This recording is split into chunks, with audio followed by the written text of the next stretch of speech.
Okay, so this is actually going to be a day three supplemental. Enough has happened here where I need to basically document the record of what exactly happened, uh, what my successes are, and what changes I need to make um, to advance um, in the face of what is required to succeed. So, first of all, in the 3 a.m. phase, which is the first phase of day three, um, there was 12 minutes oversleep on the alarm. No one came to wake me up, but it took 12 minutes for me to hear the alarm and get up. So, not a good sign, but I'm just going to keep watching this to see how much of a problem it actually becomes. And again, I'm hoping that this issue just basically is going to go away as I continue to move towards adaptation, as the mind starts to adjust with REM sleep and other things, the polyphasic euphoria, and there's an adjustment. And once that adjustment has been achieved, then I'm thinking this will go away. So I'm hoping. Otherwise, I have to buy speakers. So I mean, that's no fun. But so I'm watching it, and then that was this 3 a.m. phase was a victorious phase because when I got up from my nap, I've felt intense sleep deprivation. I mean, just like it was like I was wearing a sleep deprivation bodysuit, like scuba gear. I mean, it was bad. It was really bad, and one false move and I would be out. I mean, I was just basically surrounded. It was like being underwater, and all the water is sleep deprivation. So I'm just fighting to hold on to my airway. So the for obviously I got up fine. I washed my face, okay, and then I started pacing back and forth in my room, just pacing back and forth. Went back to the bathroom sink, wash my face again, and then decided, yep, what I need to do is take a walk. So put on my shoes and everything. It's cold out. It is bitterly cold, really. It's like over uh, freezing. It's freezing cold, and the leaves had frozen on the trees. You could hear them in the wind because they're frozen. But anyway, um, went out and walked for about 10 or 15, more like 15 minutes, I guess. 10, 15 minutes. And came back in. And see, I'm trying to remember the next action. Well, one of the things was that I got the idea in my mind that the key is to chain actions together. Um, and they're really important. The next action is always very important because it's an action that is not sitting down, and it's an action that is not lying down.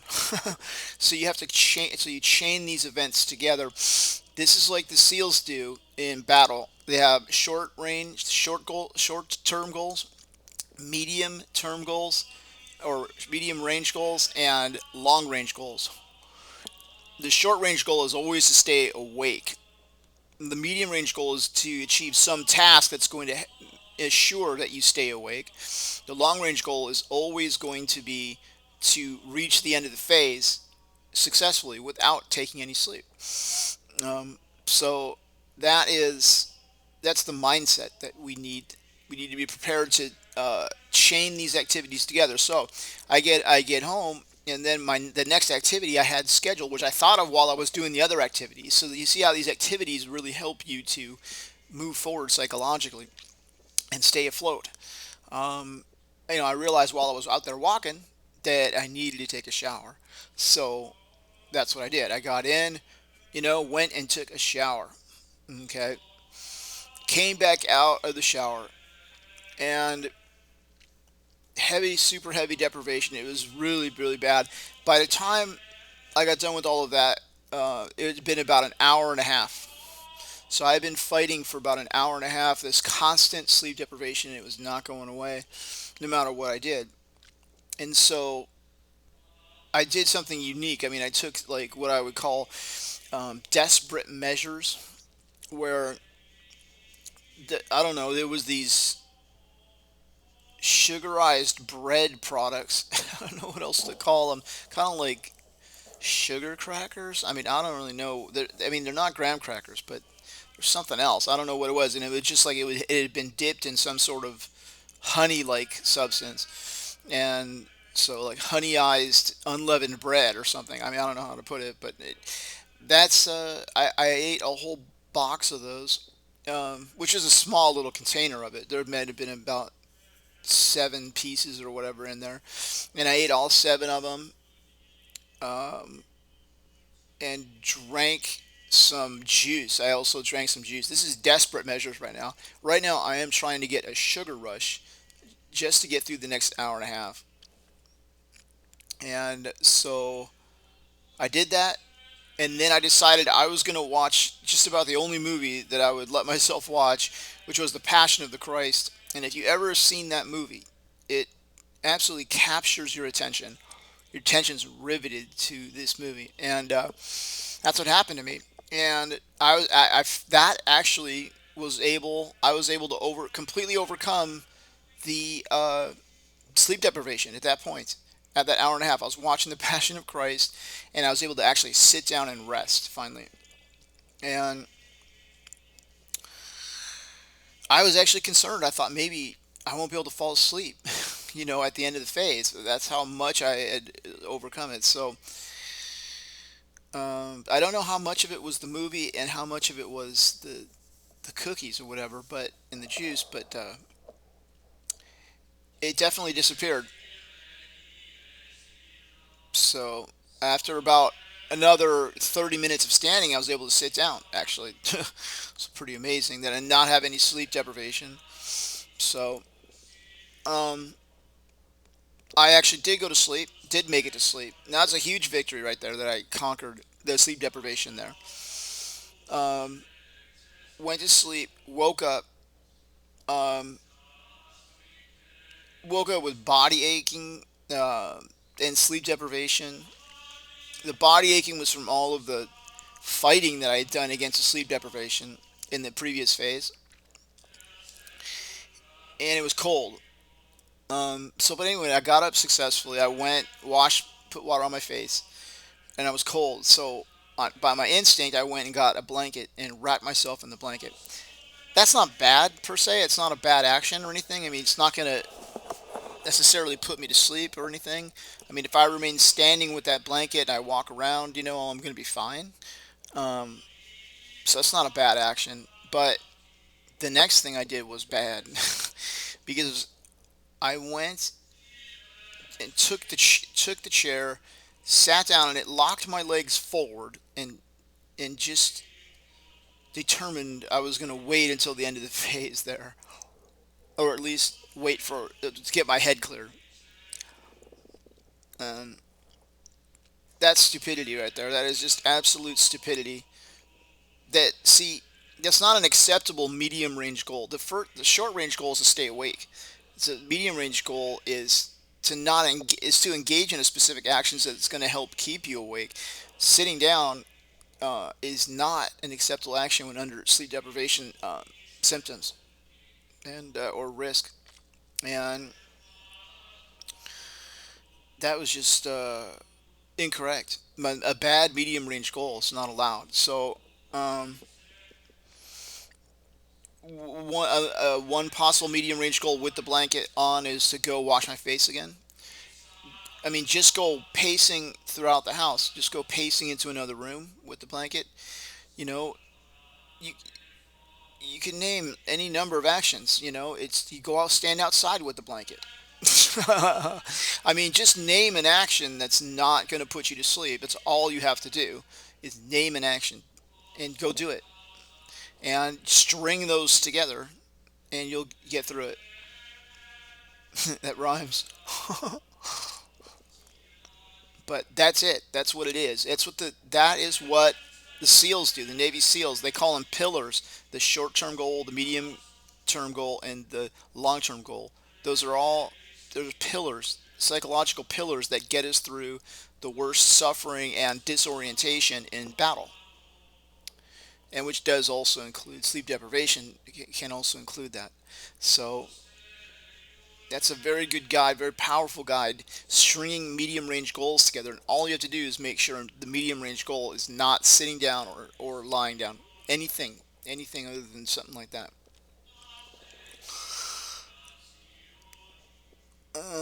And so that was the answer. I just keep fighting, you know, and I didn't do that. So I sat in the chair, and it ended up being a 2.75 hour knot off, and I refused to stand. I refused to stand in one place, which is also wrong, by the way. A good medium range goal towards the end of getting to a place where I want to stand could, besides washing my face or some other activity, would be doing some stretches to help the body to adjust, to a standing posture, and do some exercises, that could help with that, like I have listed. Um, just incorrect what I did. That's all. So I wanted to document this as a day three supplemental, so I don't lose the data, I don't lose the thread of it, and I don't, uh, this way I can adjust the future conflicts, because I'm going to have this conflict again. I'm going to triumph again over sleep deprivation, and then the next phase is going to come, and I'm going to have to perform. I'm going to have to succeed through the pain, the physical pain, and whatever else. And I've got to string those medium range uh, goals together. I just have to keep doing that and work my way out of whatever it is. So, all right, and right now I'm in the 11 a.m. phase, and it's 1:16. It's about halfway through the phase. So, I'm going to go ahead and post this video, uh, and look forward to the rest of the phase being okay. Day four is going to be crucial because I'm going to have a 24-hour period there that I need to overcome in that 7 a.m. phase where I had failed, and then I need to have a strong day five. Somewhere in here, we're going to need to start seeing REM sleep too, REM dreams. Um, oh, that reminds me. Also, during that 2.75 hour nod off, if sleep deprivation is like, say, an appetite for orange juice, um, where if you drink, just think about being massively addicted to orange juice, where your whole body desires it.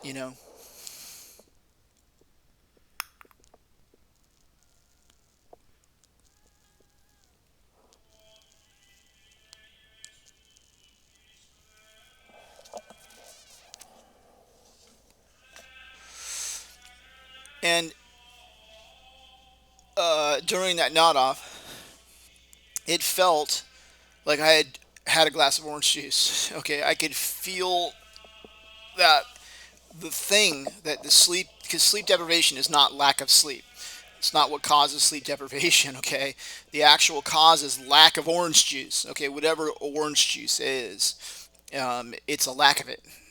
And it's not, I don't, from my experience, I don't believe it's just REM dreams that is, uh, it's not just REM dreams. REM dreams are not everything that you crave in sleep deprivation. There's more.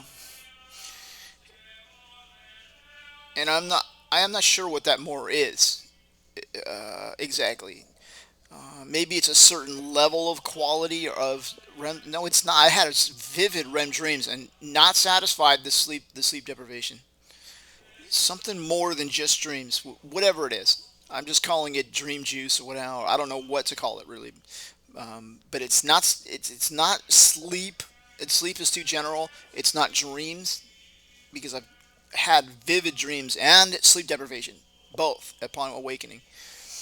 So it's something else. But anyway, in the nod off, the 2.75 hour nod off, I got whatever that was, the orange juice. I could feel it inside. Like I could feel that massive sleep deprivation hunger was filled. Like I had drunk a glass of orange juice. So that's very interesting because that is an ongoing theory of mine is to try to identify what is this orange juice because it's an unknown factor for me anyway, and it's a real thing. It's an actual thing, and understanding the real cause of sleep deprivation, it's not sleep. It's orange juice within sleep, which whatever orange juice is. But understanding that is a key to you know